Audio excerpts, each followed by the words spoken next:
ઘણા સમયથી જોઈએ છીએ કે ગુજરાતની અંદર નકલી દૂધનો વેપાર એ બેફામ અને બેલગામ ચાલી રહ્યો છે અને તેની પાછળ છેલ્લા 3 મહિનાથી અમે સતત મહેનત કરી રહ્યા હતા અને મહેનત જોવા જઈએ તો જે જગ્યાએ નકલી દૂધ બને અને એ જગ્યાએથી અલગ અલગ વિસ્તારોની અંદર જતું હોય એવી ઘણી બધી શંકાઓ અમારા સામે આવી હતી।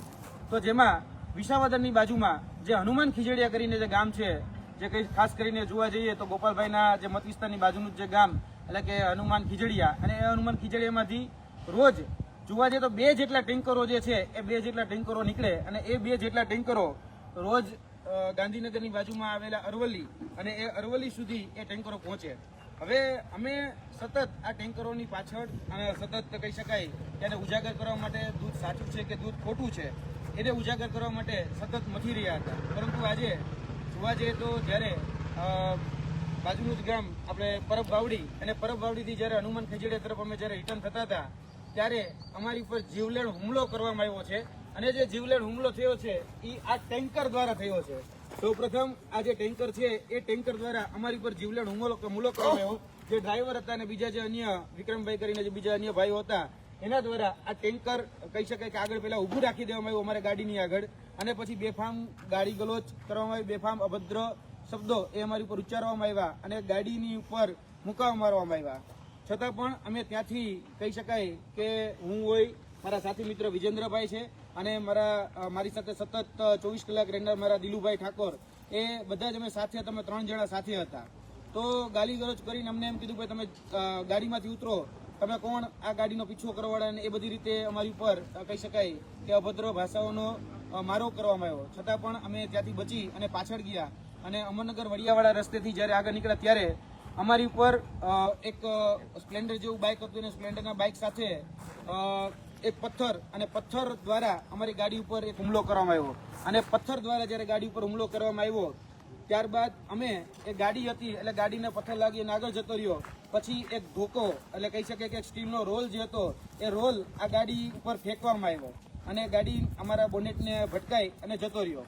ત્યારબાદ ત્રીજો હુમલો જે ખીરસરા કરીને જે ગામ છે એ ખીરસરા ગામમાં 2 ગાડીઓ અમને ઘેરીને ઊભી રહી ગઈ અને 2 ગાડીઓ જ્યારે ઘેરીને ઊભી રહી ગઈ ત્યારે ગાડીની અંદર લગભગ 14 થી 15 જેટલા લોકો હતા અને એ 14 થી 15 જેટલા લોકોએ અમારી ઉપર બેફામ એ હુમલો કર્યો અને ગાડીનો અમારો જે હું પાછલી સીટમાં બેઠો હતો એ પાછલી સીટનો કાચ તોડી નાખવામાં આવ્યો। ત્યારબાદ અમારી ડ્રાઈવર સીટમાં જે દિલુભા બેઠા હતા એ દિલુભાને ઘસડી અને રોડ ઉપર ઘસેડવામાં આવ્યા અને તેની ઉપર માથાના ભાગે સ્ટીલનો રોલ મારવામાં આવ્યો। તેની સાથે સાથે અમારી સાથે વિજેન્દ્રભાઈ હતા, એ વિજેન્દ્રભાઈ ઉપર પણ હુમલો કરવામાં આવ્યો, એને પણ ગાડીમાંથી બહાર કાઢી અને એને પણ માર મારવામાં આવ્યો।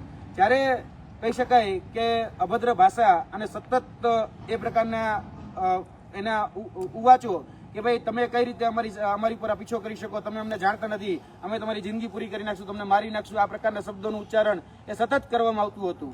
પરંતુ અમારો ઉદ્દેશ્ય એક સાફ હતો કે ગુજરાતની અંદર જ્યાં પણ અમને શંકા લાગી રહી છે કે એ શંકા હતી કે આ નકલી દૂધનો વેપાર એ હનુમાન ખીજડીયાથી લગભગ જોવા જઈએ તો ગુજરાતના અલગ અલગ વિસ્તારોમાં થાય છે। ખાસ કરીને અહીંયા આવીને આ ટેન્કર નંબર હું તમને બતાવવા માંગુ છું કે ખાસ ટેન્કર નંબર જોવામાં આવે GJ 33-6001 આ ટેન્કર નંબર છે।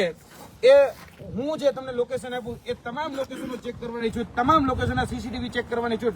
છેલ્લા 3 કે 4 મહિનાથી તમે આ ટેન્કરની પાછળ છીએ અને આ જે ટેન્કર છે એ ટેન્કર અરવલ્લીના જે વિસ્તારો છે એ અરવલ્લીના જે વિસ્તારો છે એમાં ખાલી થાય છે। જે સહકારી ડેરી છે જેમાં માધવ શીત કેન્દ્ર છે એ માધવ શીત કેન્દ્રની અંદર એ પછી 500 લીટર હોય, 1000 લીટર હોય કે 1500 લીટર એ દૂધ ત્યાં ખાલી કરવામાં આવતું હતું। ત્યારબાદ જે તલોદ ગામ છે એ તલોદ ગામની નવી બોરડીની જે આદર્શ ડેરી છે ત્યાં પણ આ દૂધને ખાલી કરવામાં આવતું હતું। ત્યારબાદ અમોદરા ભાથીજી દૂધ મંડળી છે ત્યાં પણ અહીંયાથી દૂધ લઈ અને ત્યાં ખાલી કરવામાં આવતું હતું।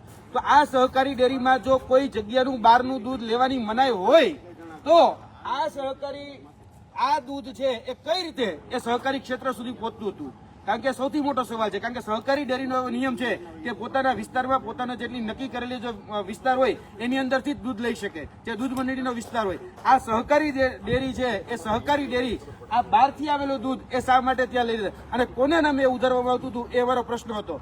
સતત આ બાબત અમે જોઈ રહ્યા હતા, અમને ક્યાંક ને ક્યાંક શંકાઓ જઈ રહી હતી, એટલે કેમ પ્રકારે આ જે દૂધ હોય એ દૂધના અલગ અલગ સેમ્પલો પણ અમે લેવાના પ્રયત્ન કર્યા હતા અને જે પ્રાઇવેટ જે લેબોરેટરી છે અથવા તો જે ઘરગથ્થુ રીતે આની રીતે તપાસવાના જે માપદંડો છે એ તપાસવાના માપદંડો ઉપર અમે જ્યારે આ તપાસ કરી ત્યારે અમને એ મળ્યું કે આ જે દૂધ હોય છે એ દૂધની અંદર યુરિયા, આ દૂધની અંદર પામ તેલ, આ દૂધની અંદર જે આપણે કહી શકાય શેમ્પુ આપણે જે માથામાં નાખીએ છીએ શેમ્પુનો ભાગ ઉમેરી અને આ દૂધ જે છે એના ફેટ વધારી અને ઘટ કરી અને અલગ અલગ ડેરીઓમાં વેચવામાં આવતું હોય છે. આપણે ઘણી વખત જોયું છે કે દૂધની ડેરીઓની અંદર એ કહી શકાય કે ભ્રષ્ટાચારના માધ્યમથી કે કોઈ ગેરરીતિના માધ્યમથી એ નકલી દૂધ બનતું હોય છે. પરંતુ આ નકલી દૂધનો જે વેપલો છે એ ક્યાંક ને ક્યાંક અમારી સામે આવ્યો, અમને શંકા હતી એટલે અમે સતત આનો પીછો કરી રહ્યા હતા અને અમે આ ઉજાગર કરવા જતા હતા ત્યારે આજે અમારી પર હુમલો કરવામાં આવ્યો છે. અમે આ ઘટનાને વખોડીએ છીએ. અમે એટલું જ કહીએ છીએ અમારા સમાજ સાથે, કોઈ વ્યક્તિ સાથે કોઈ પ્રકારનો રાગ દ્વેષ કે પૂર્વાગ્રહ છે જ નહીં. અમારો એકમાત્ર હેતુ છે કે ગુજરાતની જનતાને એ સાચું અને સારું દૂધ મળે. એના ભાગરૂપે અત્યારે અમે કહી શકાય કે આ જે વડિયા ગામ છે, અમરનગર વડિયા, એ વડિયા ગામે આવેલા છીએ, જ્યાંથી અમે 112 એટલે કે આપણા જે કહી શકાય જનરક્ષકની જે ટીમ છે એમને અમે કોલ કરેલો છે. જનરક્ષકની ટીમ આઈ થિંક કદાચ આવા ઉપર જ છે અને જનરક્ષકની ટીમને અમે એ વિનંતી કરવા માંગીએ છીએ કે આ જે ટેન્કર છે એને સીલ કરવામાં આવે. અને શા માટે અહીંયાથી દૂધ એ સહકારી ડેરીઓની અંદર ખાલી કરવામાં આવતું હતું? કારણ કે એના જો પણ વિડીયોગ્રાફી ફૂટેજ જોતા હોય એના પણ જીપીએસસી રેકોર્ડિંગ અમારી પાસે ઉપલબ્ધ છે. જે જગ્યાએ દૂધ ખાલી કરવામાં આવતા હતા તેના જીપીએસ મેપ દ્વારા અમે ટ્રેકિંગ કરી એના રેકોર્ડેડ પુરાવા અમારી પાસે ઉપલબ્ધ છે. આ જે જગ્યાએ આ ટેન્કર જતું હતું એ તમામ વિસ્તારો વિધાઉટ સીસીટીવી અને વિધાઉટ કહી શકાય કે આપણા ટોલ ટેક્સ એક પણ નહોતા લેતા. તમે વિચારો, હવે જે દૂધ વિસાવદરથી નીકળે અને છેક અરવલ્લી સુધી જાય અને એક પણ ટોલ ટેક્સ ન લે, એ આ ટેન્કર છે. આ 6001 નંબરનું ટેન્કર છેલ્લા 3 મહિનાના એના રેકોર્ડ જોઈ લેવાની છૂટ કે આ ટેન્કર જે છે એ ટેન્કરની અંદર આ દૂધ અહીંથી લઈ અને સહકારી ડેરીની અંદર ખાલી કરવામાં આવતું હતું. એટલે અમને આ દૂધની અંદર શંકા છે. અમે એ વિનંતી કરીએ છીએ કે અમારી ઉપર હુમલો થયો એ અમને વાતને ચોક્કસપણે વખોડીએ છીએ. આગળ એની જે પણ કાયદાકીય પગલાં લેવાના હશે એ જે વ્યક્તિઓ લેવાના હશે લેશે. પરંતુ અમારી વિનંતી છે, અહીંયા જે પીસીઆર વાન આવેલી છે, પીસીઆર વાનના અધિકારીઓને પણ વિનંતી કરીએ છીએ કે તાત્કાલિક ધોરણે આ ટેન્કરને સીલ કરવામાં આવે.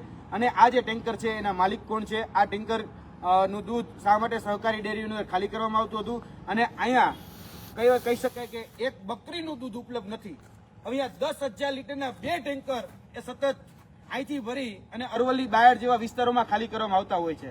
તો એ કઈ રીતે પોસિબલ છે? જ્યાં એક ગામની અંદર એક બકરીનું દૂધ અવેલેબલ નથી ત્યાં 10,000 લીટરના ટાંકાના દૂધ એ અહીંયાથી લઈ ટ્રાવેલિંગ કરી અને કહી શકાય કે અરવલ્લી બાયડ જેવા વિસ્તારોમાં મોકલવામાં આવે છે.